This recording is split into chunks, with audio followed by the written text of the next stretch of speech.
우리가 요한복음을 나눌 텐데 이 요한복음을 쓴 요한의 일대기를 통해서 어떻게 하나님이 역사하셨는지 그 은혜를 나누도록 하겠습니다.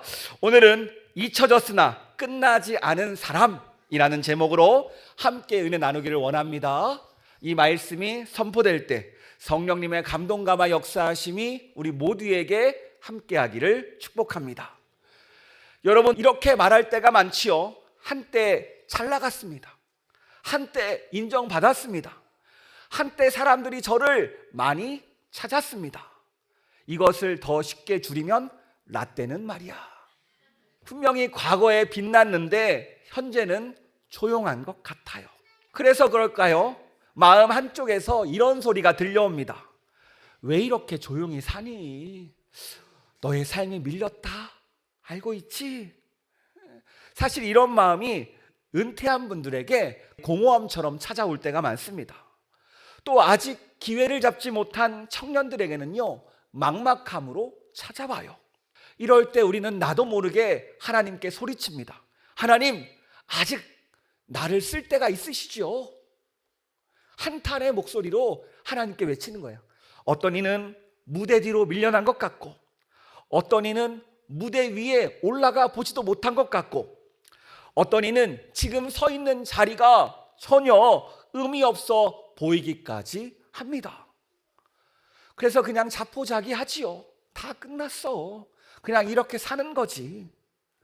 그런데 여러분, 우리 하나님은요, 우리가 잘 나갈 때만 그 사람을 세워서 사용하십니까? 또 잘 나가는 사람만 기억하세요? 아니죠. 우리 하나님은요, 사람의 한때만 사용하시는 분이 아니에요. 오늘 우리가 만날 사람 사도 요한 역시 동일한 질문을 던지던 사람이었어요. 이 사도 요한이 어떤 사람입니까? 예수님의 사랑을 받은 제자였습니다. 핵심 3명의 제자 중에서 한 명이었어요. 베드로, 야고보, 요한이면은 문제야 3인방 아닙니까? 변화산에도 함께 올라갔던 인물이었어요. 그런데 성경을 읽다 보면요, 어느 순간 이 요한의 이름이 사라져요. 사도행전 8장 이후에는요, 이름이 거의 등장하지 않습니다. 분명히 한때 제자들의 중심이었고 정말로 누구보다 앞선 이 요한의 이름이 어느 순간 사라져 버립니다. 여러분, 질문 한번 해봅시다. 요한의 인생 실패했을까요? 하나님께서 이제는 요한을 다 쓰신 걸까요? 이제 요한은 잊혀져도 되는 사람입니까? 여러분, 요한이 이런 생각이 들 때 하나님께서 이런 요한을 찾아와서 말씀하십니다. 두려워하지 말아라. 나는 처음이요 마지막이다. 여러분, 이 말씀은요, 요한에게만 주는 말씀이 아닙니다. 내가 뒤로 밀려났다고 생각하는 사람, 때로는 기다림 때문에 힘들어하는 이들에게, 때로는 내가 사라진 것처럼 내 인생이 끝난 것처럼 느껴지는 그 이들에게 오늘 주님이 말씀하세요.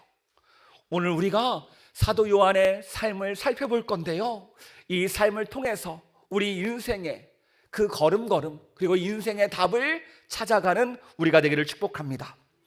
우리가 흔히 사도 요한을 부를 때 별명이 뭐죠? 사랑의 사도라고 부릅니다. 사랑의 사도. 요한복음의 그 저자이면서 하나님은 사랑이시라 요한 1, 2, 3서를 적었던 사람이 이 요한 사도예요. 부드럽고 사랑 많고 인품 좋고 마음 깊은 신학자가 바로 사도 요한입니다. 그런데 젊은 사도 요한은요, 전혀 다른 사람이었어요. 예수님이 요한에게 붙여준 별명이 있죠. 마가복음 3장 17절에 보아너게라는 별명을 붙여줍니다. 뜻은 우레의 아들이에요. 우레의 아들. 성격이 불같다. 사마리아 사람들이요, 예수님을 거절하니까 이 요한이 뭐라고 말했는지 아십니까? 주님, 하늘에서 불을 내려서 저들을 멸하십시오. 이렇게 예수님께 말했던 사람입니다. 얼마나 성격이 급하고 급진적이었습니까? 사랑의 사도가 아니라요, 심판의 사도 같았습니다. 그래서 그랬을까요? 항상 문제야 3인방을 예수님께서 데려갔죠. 누구였습니까? 베드로, 야고보, 요한. 사고치는 세 명의 제자들. 사실 우리도 이런 비슷한 경험을 하게 되지요. 내 의견을 무시당하는 상황, 우리 마음속에서 불이 켜집니다. 또 나를 인정해주지 않고 나를 무시하는 순간 말로 상대방을 짓누르고 싶어요. 때로는 내가 옳다는 걸 증명하기 위해서 내 마음이 불타오를 때가 있습니다. 오늘 요한도 비슷했어요. 우리가 좀 잘하면 우리 장녀들은 좀 점잖아지잖아요. 말은 조심히 합니다. 그런데 우리의 마음속은 달라요. 판단하고 정죄하고 저건 틀렸어라고 단정 짓습니다. 겉은 조용한데 마음속은 불길이 타오르는 사람, 보아너게의 모습이었어요. 천둥치는 사람이죠. 요한은요, 예수님께 이런 요청도 합니다. 예수님이 영광을 얻을 때에 저를 주님의 좌우편에 앉게 해주세요. 자리를 청탁하는 거죠. 예수님이 높은 자리에 앉으실 때 주님 저도 한 자리 주세요. 사실 요한의 마음속에는요, 다른 제자들과 비교하고 경쟁하고 인정받고 싶은 그 욕구가 가득 찬 마치 우리와 비슷한 사람이었습니다. 사실 우리도 나도 모르게 주변과 비교하죠. 주변에서 친구들이 잘 나가면 말합니다. 왜 쟤는 되고 나는 왜 안 되냐? 나는 왜 이렇게 뒤처지지? 왜 나만 잘 못 사는 것 같지? 이런 생각이 들 때가 많아요. 사실 우리는요, 하나님보다 자리와 결과를 붙들 때가 더 많습니다. 또 우리 장년들, 우리 교회에서 봉사를 오래 하거나 일터에서 정말 최선을 다해 섬겼을 때 오히려 내가 아니라 아부자라는 사람들이 세워질 때 어떻게 말합니까? 왜 저 사람이 세워지냐고 겉으로는 말하지 않지만 서운함이 폭발합니다. 오늘 젊은 요한도 마찬가지였어요. 그런데 예수님은요, 이런 요한에게 그리고 제자들에게 이렇게 말씀하십니다. 마태복음 20장 22절 말씀, 요한이 저에게 한 자리 주세요라고 이야기하니까 너희는 너희가 구하는 그 자리가 무엇인지 모른다라고 말씀하세요. 그 이유가 다음에 나오죠. 뭐라고 나옵니까? 내가 마시려는 잔을 너희가 마실 수 있느냐. 아직 십자가 사건 전이기 때문에 어떤 잔을 마시라는지 몰라요. 이들은 포도주 잔인가? 축포인가? 그냥 마실 수 있잖아. 쉽게 생각합니다. 그런데 우리는 그 말뜻을 알고 있죠. 우리 마태복음 16장 24절 말씀 같이 읽도록 하겠습니다. 이에 예수께서 제자들에게 이르시되 누구든지 나를 따라오려거든 자기를 부인하고 자기 십자가를 지고 나를 따를 것이니라. 아멘. 자기를 부인하고 자기 십자가를 따라가는 것이 예수님을 믿는 길이에요. 그러면 우리가 무엇을 얻습니까? 영광을 얻어요. 사실 우리는 영광은 원하지만 고난은 원치 않습니다. 높은 자리 좋아요. 저 높은 좌우편의 자리 좌의정 우의정하면 얼마나 좋습니까? 하지만 힘든 십자가 자리는 피하고 싶습니다. 사실 우리는요, 항상 쉽게 가고 싶은 것이 우리의 마음이에요. 여러분, 사실 우리가 지금까지 봤던 요한의 마음 얼마나 욕심이 많습니까? 또 얼마나 성깔도 있습니까? 그런데 예수님은요, 이런 요한을 내치지 않으세요. 혈기 많아도 욕심 많아도 있는 모습 그대로 품어주십니다. 사랑으로 품어주세요. 이렇게 품어주시니까 보아너게 이 불같은 사람이 사랑의 사도로 변합니다. 그렇다면 그 변화의 비결이 무엇일까요? 다른 게 아니에요. 요한은요, 예수님께 꼭 붙어 있었습니다. 따라해 볼까요? 예수님께 꼭 붙어 있었다. 여러분, 예수님이 체포되었을 때 요한만 예수님 곁에 있었습니다. 베드로는 예수님을 멀리서 떠나갔지만 어떻게 돼요? 걸려서 3번이나 예수님을 부인하고 도망갑니다. 다른 제자들은요, 코빼기도 보이지 않아요. 그런데 이 요한은 남습니다. 십자가 아래에서 예수님께서 십자가 지시고 죽으시는 그 장면을 그의 눈으로 똑똑히 봅니다. 당시 요한이 10대였을 거라고 보고 있어요. 10대. 10대 소년의 눈으로 예수님을 함께 보고 있어요. 예수님의 망가진 몸을 보았고 조롱당하는 모습을 보았고 못 박힌 손과 발을 보았습니다. 이 끔찍한 장면을 자기의 두 눈에 꼭 담아둡니다. 그때 십자가 위에서 예수님이 요한에게 말씀하세요. 보라, 내 어머니라. 우리 요한복음 19장 26절과 27절 말씀 같이 화면을 보면서 읽도록 하겠습니다. 시작. 예수께서 자기의 어머니와 사랑하시는 제자가 곁에 서 있는 것을 보시고 자기 어머니에게 말씀하여 하시되 여자여 보소서 아들이니이다 하시고 또 그 제자에게 이르시되 보라 내 어머니라 하신데 그때부터 그 제자가 자기 집에 모시니라. 십자가상에서 예수님께서 말씀하세요. 보라 내 어머니라. 이 말을 들은 요한은요 그의 평생 어머니 마리아를 모십니다. 여러분 생각해 보세요.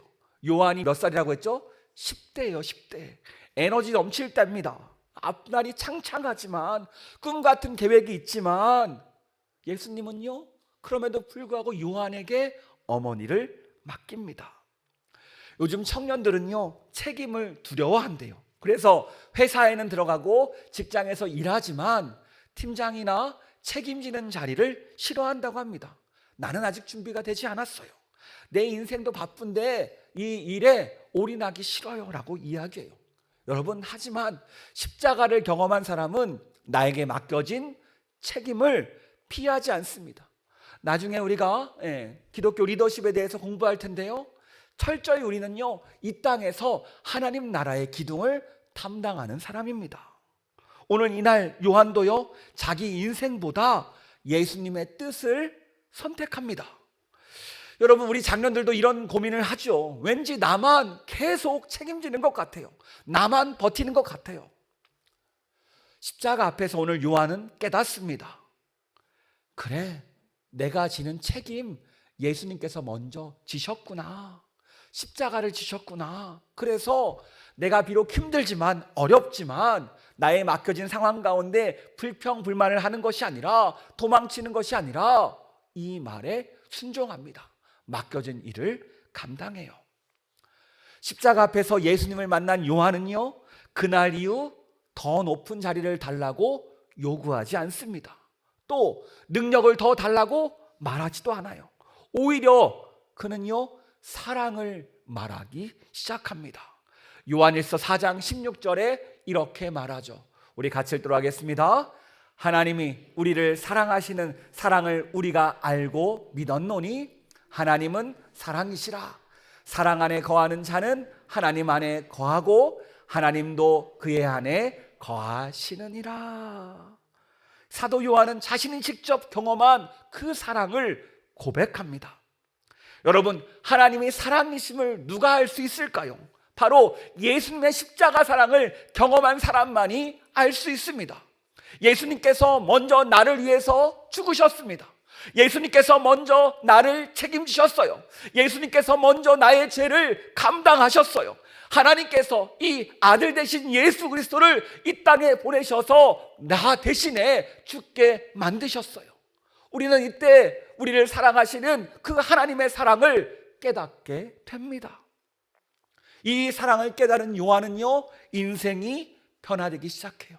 그래, 내가 하나님께 사랑받는 존재구나. 내가 권력을 가져야 인정받고 내가 인기를 얻어야 인정받는 것이 아니라 나는 이미 하나님께 사랑받는 자녀구나. 여러분 오늘 요한이 변한 이유가 무엇입니까? 하나님의 사랑을 깨달은 이유가 무엇이에요? 능력이 좋아서요? 성품이 좋아서요? 지혜로워서요? 아닙니다. 누구보다도 십자가 앞에 오래 서 있던 사람이었어요. 십자가 앞에서 예수님을 바라보니까 그 사랑이 깨달아지는 거예요. 우리도 마찬가지입니다. 여러분 잘 모르겠습니까? 십자가 앞에 서시기 바랍니다. 십자가 앞에 서 있으면 그 사랑이 나에게 흘러 들어와서 나에게도 정말로 하나님이 나를 사랑하시는구나 이것을 깨달을 수 있다라는 거예요. 이 십자가 사랑이 우리를 변화시킵니다. 분노가 부드러워지고 야망이 사명으로 변하고 경쟁이 책임으로 변하고 모든 것들이 변하게 됩니다. 이게 바로 십자가 능력이에요. 혹시 아직도 우리는 다른 이와 비교하고 있지는 않습니까? 자리 싸움하고 있고 인정받고 싶어서 몸부림치고 있지 않습니까? 왜 그럴까요? 어쩌면 우리가 아직 십자가를 깊이 보지 않아서일 수 있습니다. 십자가는요, 내 억울함보다 크고요, 내 야망보다 깊고요, 내 분노보다 무겁습니다. 그래서 십자가 앞에 서기만 하면은 그 모든 것들이, 그 모든 계산들이 멈춰요. 왜요? 십자가를 바라보니까 내가 그렇게 몸부림쳤던 것들이 아무것도 아닌 것처럼 느껴지니까요. 여러분, 오늘 주님은 말씀하십니다. 우리가 부족해도 괜찮아요. 미숙해도 괜찮아요. 그저 예수님 곁에 있기만 하면 우리는 사랑의 사도로 변할 수 있습니다. 이것을 우리에게 말하는 거예요. 자, 그렇다면 이 십자가 사건 이후 요한은 어떻게 되었을까요? 십자가 사랑을 깨달았으니까 기적도 일으키고 대형 집회도 인도하고 앞장서서 사역했을 것 같잖아요. 그런데 성경은요, 사도행전 8장 이후로 요한의 이름이 거의 등장하지 않습니다. 전승에 의하면 예수님의 어머니 마리아를 예루살렘에서 모시다가 기독교 박해가 심해지자 에베소의 외진 산속에서 어머니를 모시고 지냈대요. 이 요한이 어머니 마리아를 모시는 동안에 어떤 일이 있었습니까? 사도 바울이 등장합니다. 많은 교회들이 세워집니다. 이방 선교가 폭발합니다. 그리고 사도행전 19장을 보면요, 에베소에서 놀라운 일이 일어납니다. 에베소가 들썩일 정도로 복음이 선포돼요. 근데 여러분, 요한이 있던 지역이 어디예요? 에베소. 그래서 이런 썰이 있습니다. 에베소에서 바울이 복음을 전하고 있었대요. 그때 사도 요한은 장보러 시장에 나왔어요. 그래서 장을 한 바퀴 딱 둘러보고 딱 바울이 설교하는 것을 딱 들으면서 얘기했대요. 아, 설교 잘하네. 그리고 유유히 장을 보고 집으로 돌아갔다는 썰.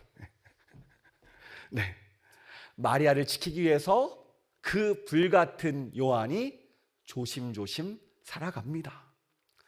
그 시기에 사도들은요, 하나둘 순교하기 시작합니다. 야고보, 베드로, 바울 모든 제자가 순교해요. 그런데 이때 요한은 뭐하고 있습니까? 에베소 산골에서 어머니 마리아를 돌봐요. 성경은요, 철저히 침묵합니다. 요한의 인생이 이렇게 마무리되는 것 같아요. 아무도 알아주지 않는 이 일을 하는 사람, 어머니 마리아를 책임지는 사람으로 끝날 것 같아요. 여러분, 이 기간이 얼마나 길었는지 아십니까? 20대에 맡았다고 생각해 보세요. 최소 50년 이상을 어머니를 모신 거예요, 요한이. 야, 여러분, 이게 쉬웠을까요? 20년 동안 아무도 자기를 찾지 않습니다. 예수님의 12제자, 앞서 나갔던 그를 아무도 부르지 않아요. 이 50년이라는 기간 동안 요한은 무엇을 했을까요? 이 침묵의 시기에 묵묵히 어떤 사명을 감당했을까요? 아무도 알아주지 않지만 예수님의 마지막 부탁, 그 어머니 마리아를 요한이 모셨습니다. 눈에 띄는 자리도 아니고 박수 받는 자리도 아니에요. 그냥 돌봄이고 책임입니다. 아무도 알아주지 않는 일에 묵묵히 충성해요. 여러분, 혹시 우리의 인생이 너무 조용하다고 생각하십니까? 예전처럼 불리지 않고 예전처럼 사람들 앞에 설 수 없고 왠지 오늘 이 시간이 헛돼 보이지 않습니까? 아니요. 하나님은요, 우리가 보이지 않고 멈춰진 것 같은 이 시간을 통해서 사람을 하나둘 하나둘 만들어 가세요. 어떻게 만드냐면 깊이 있는 사람으로 만드십니다. 우리 청년 여러분, 혹시 지금 기다림의 시간입니까? 때로는 우리가 어떤 결과를 놓고 기다릴 때가 있어요. 그냥 보류 상태인 것, 어쩌면 시간 낭비 같아 보입니다. 오늘 요한도 무려 어떤 학자는 20년부터 50년이라고 보는데 하나님은요, 그 시간을 결코 헛되게 보지 않았어요. 그렇다면 하나님은 왜 요한을 감추셨을까요? 왜 요한을 조용히 산골짜기에 처박아 두셨을까요? 다른 사도들은 다 순교하는데 요한만 왜 남겨두었습니까? 1세기가 끝나갑니다. 주 60년 사도들이 하나둘 떠나가요. 교회는 그 이후에 흔들리기 시작합니다. 이단들도 들썩입니다. 황제 숭배가 강해져요. 그리고 주 70년 유대교와 기독교가 결별합니다.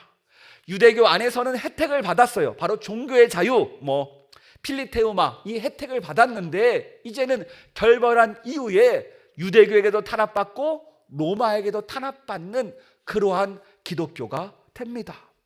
그때 하나님은요, 이들을 돌볼 영적으로나 인격적으로나 깊어진 사람이 필요했어요. 십자가도 통과했고, 침묵의 시간도 통과했고, 기다림도 통과했고, 조용히 자신만의 시간을 통해서 영적으로나 육적으로나 인격적으로나 성숙한 사람, 깊어진 사람, 남겨진 이들을 꼭 품에 안을 수 있는 사람, 사랑의 사도. 하나님이 그때 이 사도 요한을 쓰십니다. 여러분, 우리는 우리의 인생이 항상 잘 나가기를 원해요. 그리고 무엇인가 항상 앞서기를 원합니다. 그런데 하나님은요, 그 사람을 세우기 전에 먼저 무엇부터 하십니까? 그 사람을 깊이 있게 만드세요. 인격적으로나 마음적으로나 실력적으로나 모든 것을 깊이 있는 사람으로 만들어 가십니다. 우리 옆 사람 축복해 봅시다. 하나님이 당신을 깊이 있는 사람으로 만드십니다. 속 깊고 마음 깊고 능력 있는 깊이 있는 사람으로 만들어 가신다라는 거예요. 여러분, 오늘 만약 우리가 로또에 1등에 당첨된다고 생각을 해보세요. 그럼 어떤 선택을 하시겠습니까? 아마 교회를 떠나시겠죠? 그래서 하나님이 안 주시는 겁니다. 그런 은혜가 찾아왔을 때 감당하지 못해요. 하나님은요, 우리가 더 많은 은혜를 감당하기를 원하십니다. 그래서 우리를 때로는 요한처럼 깊고 깊은 사람으로 만들어 가세요. 어머니 마리아가 돌아가시고 이제 드디어 요한이 쓰임받기 시작합니다. 아마 이때 나이를 70대 이후로 봐요. 70대. 50년이라는 세월을 혼자서 깊이 있는 영성 생활을 합니다. 어떻겠어요? 얼마나 깊이 있었겠습니까? 그런데 묵묵히 새로 빛날 그 순간에 어떤 일이 발생합니까? 제가 어떤 기록을 보니까 요한이 장터에 앉아 있는데 70세 할아버지가 로마 군인들이 묻더래요. 당신 이름이 뭡니까? 이 요한은 아무 생각 없이 요한입니다라고 이야기하니까 요한 일단 끌고 가서 보자. 그래서 잡혀갔더니 사도 요한이래요. 그래서 로마 군인에게 끌려갔다라는 기록이 있거든요. 당시 황제가 도미티아누스였어요. 도미티아누스 때 기독교를 박해하는데 당시 이 도미티아누스를 로마에서 사람들이 주라고 불렀습니다. 들리는 말에 의하면 인사로 도미티아누스 당신은 주입니다. 당신은 하나님입니다. 당신은 신입니다. 라는 인사를 부하들이 올렸대요. 그럴 때마다 도미티아누스는 그렇게 얘기했대요. 아니야. 그 정도는 아니야. 라고 겸손한 척을 했다고 합니다. 앞에서는 거절했다고 해요. 그런데 분위기적으로 다들 그렇게 불렀대요. 황제 숭배가 깊어지면서 예수님을 주님이라고 고백하는 이들은요, 반역자로 몰리면서 다들 체포됩니다. 그렇게 노인 요한도 체포돼요. 그런데 체포된 다음에 벌을 내립니다. 어떤 벌을 내냐면 펄펄 끓는 기름가마에 던지는 형벌을 받았고, 정말로 이 요한이 펄펄 끓는 기름가마에 던져졌다고 합니다. 전승에 의하면. 그런데 아무런 상처 없이 걸어 나왔대요. 그래서 어떻게 했냐? 이 요한을 반모섬에 유배시킵니다. 이제 요한계시록 가는 거죠. 이 반모는요, 아주 작은 섬입니다. 낮에는 채석장에서 돌을 캐고 밤에는 쉬고, 마치 정치범 수용소와 같은 곳이었어요. 그리고 이 반모섬은요, 그냥 형벌이 아니라 잊히는 형벌의 장소였어요. 그러니까 그 사람의 기록을 말살시키는 형벌의 장소였어요. 정치범 수용소처럼요. 황제는 말합니다. 요한, 그래, 너는 이제 사라질 거야. 너는 이제 역사에서 지워질 거야. 내 시대는 끝났어. 기독교도 끝났어 라고 이야기하여 이렇게 시대의 권력자 앞에서, 로마 황제 앞에서 요한의 인생은 완전히 끝나는 것처럼 보입니다.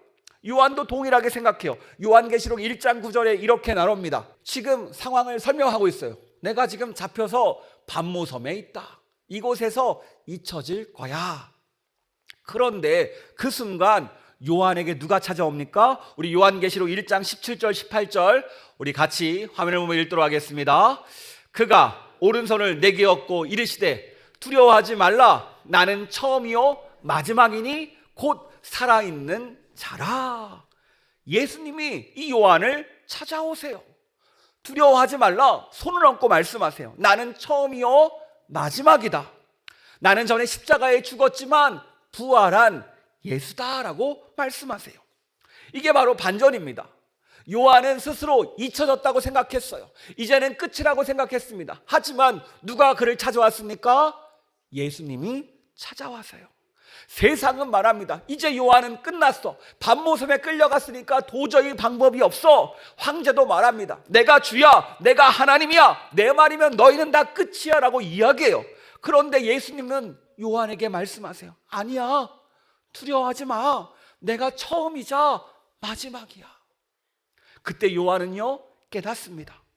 그래, 도미티아누스가 역사를 움직이는 것이 아니라 예수님이 역사를 쓰고 계시는구나. 예수님께서 이 땅을 다스리고 계시는구나. 그렇습니다, 여러분. 예수님은요 우리가 잘 나갈 때만 찾아오시는 분이 아닙니다. 잊혀지는 섬, 아무도 찾지 않는 섬, 그 반모섬에도 예수님이 찾아오세요. 사람들이 외면하는 그 자리에 예수님이 직접 찾아오십니다. 왜 찾아오십니까? 우리 18절에서 이렇게 말씀하십니다. 곧 살아있는 자라. 내가 전에 죽었었노라. 볼지어다 이제 세세토록 살아있어 사망과 음부의 열쇠를 가졌노니. 뭐라고 말씀하세요? 나는 부활의 예수님이다. 십자가를 통과한 예수님, 죽음을 이기신 예수님, 죽음의 열쇠를 가지신 바로 부활하신 예수가 너와 함께한다라고 말씀하세요. 여러분, 우리의 인생은 결코 세상이 정하지 않습니다. 질병이 내 인생을 정하지 않아요. 실패가 나를 정의하지 않습니다. 사람의 평가가 나의 인생을 완벽하게 만들지 않습니다. 오히려 부활하신 예수님께서 우리의 인생을 정하신다는 거예요. 여러분, 이것을 믿으십니까? 부활하신 예수님께서 우리의 인생을 다스리시고 인도하심을 믿으십니까? 우리는 때로는요 마치 오늘 요한처럼 반모섬에 유배된 것 같을 때가 있어요. 사람도 만나지 못하고 나 혼자 뒤처지고 이렇게 끝나는 것 같은 상황. 그런데 예수님께서 이 자리에 찾아와 말씀하십니다. 보아라, 부활의 예수님이 너와 함께한다. 두려워하지 마라. 걱정하지 마라. 이 말을 듣고요 사도 요한은 다시 일어섭니다. 그리고 다음 사명, 기록의 사명을 감당해요. 바로 요한계시록을 기록합니다. 낮에는 채석장에서 일하고 밤에는 요한계시록을 적어요. 제가 알아보니까 하나님께서 주일에 임하셨대요. 일주일에 한 번씩. 채석장 일이 힘드실까 봐 일주일에 한 번씩 임하셔서 그때마다 환상 보여주시고 적게 만드셨다고 합니다. 네, 황제가 이 요한을 지우려고 했지만 어떻게 해요? 예수님은요 요한을 통해서 교회를 세우셨습니다. 황제가 요한을 완벽히 고립시켰지만 예수님은요 이 요한을 통해서 7교회를 위로하시고 세워 가셨어요. 그렇다면 역사는 어떻게 되었을까요? 이 도미티아누스는요 암살을 당합니다. 무엇 당한다고요? 암살. 그리고 신기한 건 뭐냐면요 원로원에서 기록 말살형에 처해요. 기록 말살형. 이게 뭐냐면 그의 모든 기록을 말살시키는 형벌입니다. 그래서 그의 동상들이 무너져요. 신전 같은데 땅을 파보면 제일 밑바닥에 이 도미티아누스 얼굴이 박혀 있대요. 그래서 그곳에서 지금 발굴되어서 지금은 볼 수 있습니다. 이렇게 도미티아누스는요, 내가 왕이다, 내가 최고 권력자다, 내가 요한을 지워버리겠다고 이야기했지만 결국 누가 지워졌습니까? 자신이 지워졌어요. 하지만 요한은 기억됩니다. 그 기록 말사령은 그의 모든 행적, 모든 것들을 다 돌리는 거거든요. 그래서 요한은 돌아옵니다. 다 해결됐으니까. 돌아와서 요한복음 21장을 포함하여 요한복음을 다시 정리하고 재정리하고 아시아 7교회를 순회하면서 계시록의 말씀을 전해요. 사랑의 사도로서 끝까지 자신의 사명을 감당합니다. 복음을 읽고 복음으로 사람을 세우는, 심지어 나이 많은 그 어르신이 되어서, 보는 사람 따라 틀린데 90세에서 120세까지 봐요. 나이가 엄청 많죠. 나이가 엄청 장수하셨습니다. 여러분, 하나님은요, 아마 요한은 그랬을 거예요. 아마 자신의 동료, 동기들 12명의 제자들이 하나둘 순교할 때마다 이렇게 기도하지 않았을까? 하나님, 저도 데려가 주세요. 그런데 하나님은요, 그의 뜻을 이루지 않습니다. 하나님의 뜻을 이루지요. 마찬가지예요. 하나님은요, 우리의 삶도 하나님의 때에 가장 필요한 장소에서 사용하십니다. 그런데 여러분 기억하셔야 돼요. 우리가 하나님께 세워지기 위해서는 깊어지는 시간이 필요하다라는 거예요. 누군가는 질병이 될 수 있겠고, 누군가는 훈련이 될 수 있겠고, 누군가는 기도의 시간이 될 수 있겠고, 누군가는 아픔의 시간이 될 수 있어요. 주님을 깊이 만나는 시간일 수 있습니다. 누군가는 자만하지 않고 삶의 자리에서 묵묵히 일하는 그 모습일 수 있습니다. 하나님은요, 그렇게 준비되고 힘 빠지고 혈기 다 죽은 노년에 이 요한을 사용하십니다. 혹시 옆 사람 바라보시면서 눈을 감으신 것 같아서 혈기가 많아 보이십니까? 옆 사람이? 혈기 많아도 걱정하지 마시기 바랍니다. 하나님은 90 이후에 사용하세요. 혈기 다 빠지고 힘 빠지면 하나님께 사용하십니다. 그러므로 그 전에 다 빼시길 바랍니다. 그래요. 하나님은요, 우리를 점점 깊어지게 만드십니다. 사랑의 사도로, 사랑의 존재로, 예수님의 사람으로 세워가세요. 이 놀라운 은혜에 우리를 맡겨드리는 우리가 되기를 축복합니다. 오늘 말씀을 정리합니다. 혹시 내가 잊혀지는 것 같습니까? 내 인생이 끝난 것 같습니까? 나만 뒤처진 것 같습니까? 오늘 우리는 사도 요한의 인생을 통해서 그 답을 확인했습니다. 사도 요한의 10대의 혈기, 그 혈기로 그의 인생은 끝나지 않았습니다. 십자가 앞에서 무능했지만 무능한 인생으로 끝나지 않았습니다. 그는 정말로 유배된 삶 속에서, 산속에서 그의 반편생을 보냈지만 그곳에서 인생을 마감하지 않았습니다. 심지어 당시 권력자 반모섬에게 유배되었지만 어떻게 됩니까? 그곳에서 끝나지 않았어요. 왜 그렇습니까? 예수님께서 처음이고 마지막이시기 때문입니다. 그래서 말씀하세요. 두려워하지 말아라. 내가 처음이고 마지막이다. 내가 너희를 다스리고 온 세상을 다스린다. 이 세상을 다스리는 것은 권력자가 아닙니다. 상황도 아니에요. 사람들의 잠깐의 평가도 아닙니다. 이 모든 것을 부활하신 예수님께서 정하십니다. 그래서 우리가 3월 한 달간 예수님을 더 깊이 알기를 원해요. 이 사랑의 사도 요한이 예수님을 만났는데 어떤 모습을 만났는지, 그가 보는 예수님은 어떤 모습이었는지 우리가 한 장 한 장 함께 읽고 함께 나눠가면서 3월 한 달간 말씀에 깊이 빠져보려고 합니다. 그렇다고 어려운 게 아니에요. 하루 10분 그 말씀을 읽습니다. 하루 10분 유튜브나 카톡에 떠오르는 그 설교 영상을 듣습니다. 그리고 그 말씀 붙잡고 하루 기도하고 하루를 마감하면 돼요. 하루 30분 그저 하나님을 생각하고 주님을 알아가는 시간입니다. 이렇게 한 달을 해보려고 해요. 여러분, 사실 이거 하려면 제가 제일 힘들어요. 영상을 찍어야 돼서. 저도 도전입니다. 그런데도 우리에게 필요하다 보니까 하는 거예요. 여러분, 요한에게 나타난 이 하나님의 사랑이 그 하나님의 능력이 우리의 삶 가운데 동일하게 나타나길 축복합니다. 그래서 마치 반모섬 같은 그곳에 있는 우리가 이 요한복음을 함께 묵상하고 나눴을 때 그 모든 것에서 해방되고 자유함을 누리는 우리가 되기를 축복합니다. 이런 은혜가 함께하기를 축복합니다.